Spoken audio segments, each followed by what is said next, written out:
أنا تعبت من كتر المسؤوليات اللي عليا. الشيلة بقت تقيلة قوي.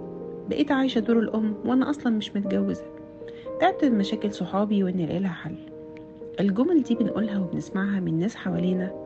بنقول كده في الوقت اللي بنحس فيه إن المسؤولية بقت زيادة علينا، وبقينا تايهين وسط مشاكل كتير ملناش دعوة بيها. مش مسؤوليتك إنك تحلي لأصحابك مشاكلهم، ولا مسؤوليتك إنك تكوني أم في البيت وتشيلي مسؤولية مش بتاعتك أصلا. الفكرة في إيه؟ الفكرة إننا بنسمع كلام من وإحنا صغيرين عن المسؤولية. للبنت: شيلي المسؤولية وتعلمي، ده انت بكرة هتفتحي بيت. الصحبة: محتاجة قبول واهتمام، فتبقى مسؤولة تحل مشاكل صحابها عشان تكون القلب الحنين والصاحب الجدع.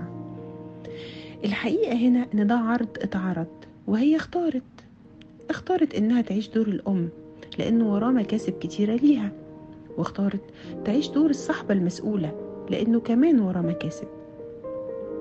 ولما اكتشفت ان دي مش مسؤوليتها، بدأت ترمي اللوم عليهم وعاشت في دور الضحية، رغم انها لما تقف مع نفسها وقفة صدق هتعرف ان هي اللي مختارة تعمل كده عشان في مكاسب جواها، زي هكون المفضلة عندهم، او هكون مقبولة، وغيره من المكاسب. طب والحل؟ محتاجة تتحرر من المسؤولية المزيفة وتسأل: ايه هي مسؤوليتي الحقيقية؟ واحنا فريق الدعم النفسي في مدرسة الجراحة النفسية بنساعدك بالأدوات والتقنيات المناسبة إنك تعرف نفسك.